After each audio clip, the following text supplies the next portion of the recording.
Hello नमस्ते, मी गंगा. माझ्या चॅनलमध्ये तुमचं खूप मनापासून स्वागत करते. आज मी बनवणार आहे तुरीच्या दाण्यांची भाजी. तर इथे तुरीच्या शेंगा आणलेल्या आहेत, त्या अगोदर आपण सोलून घेऊया.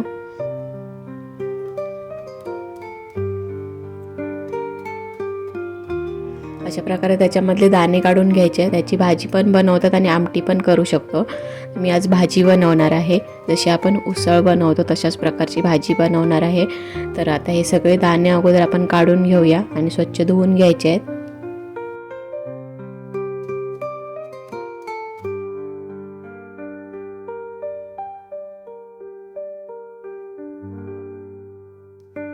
आता भाजी बनवायला घेऊया. एका भांड्यामध्ये मी एक मोठा चमचा तेल घालून घेतलेला आहे आणि तेल गरम झाल्यानंतर त्याच्यामध्ये आपल्याला कांदा घालायचा आहे आणि थोडासा कढीपत्ता घालायचा आहे आणि थोडंसं लसूण पण घालायचं आहे बारीक कट करून आणि हे परतवून घेऊया. कांदा थोडासा मऊ होईपर्यंत आपल्याला परतवून घ्यायचा आहे.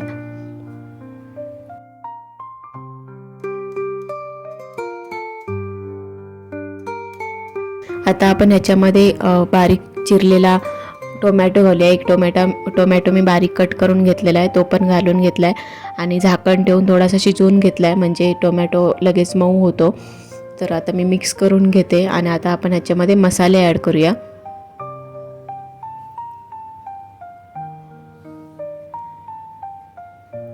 इथे मी चवीनुसार मीठ घालते. त्याच्यानंतर घालूया लाल मिरची पावडर. कांदा लसूण मसाला आहे तो घातलेला आहे.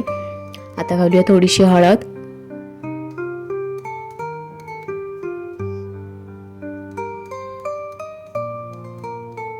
आणि थोडासा गरम मसाला घातलाय. आता हे मिक्स करून घेऊया व्यवस्थित.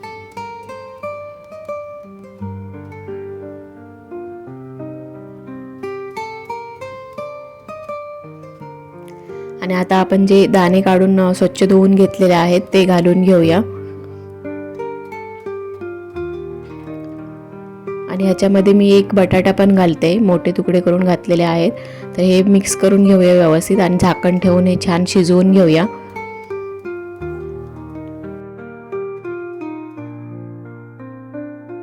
झाकण ठेवून मी 10 मिनिटं शिजवून घेतलेलं आहे. आता चेक करूया व्यवस्थित शिजलेली आहे की नाही भाजी, आणि जर कच्ची असेल तर अजून आपल्याला थोडा वेळ शिजवावी लागेल. तर म्हणून मी इथे चेक करून घेते. आणि इथे आपल्याला मसाला वाटण पण घालायचं. तर मी वाटण बनवून ठेवलेलं आहे कांदा आणि खोबरं भाजून त्याचं वाटण तयार केलेलं आहे. तर ते वाटण आता मी इथे घालते. 2 मोठे चमचे होतील एवढं मी वाटण घातलेलं आहे आणि झाकण ठेवून 1-2 मिनिटासाठी परत शिजवून घेऊया. तर इथे भाजी आपली तयार झालेली आहे. वरून थोडीशी ओली कोथिंबीर घालून घेऊया. तर आजची ही रेसिपी तुम्हाला कशी वाटली ते मला नक्की कमेंट करून सांगा. आणि जर आवडली असेल तर व्हिडिओला लाईक करा, शेअर करा आणि माझ्या चॅनलला जर तुम्ही अजूनपर्यंत सबस्क्राईब केलं नसेल तर प्लीज सबस्क्राईब करायला विसरू नका.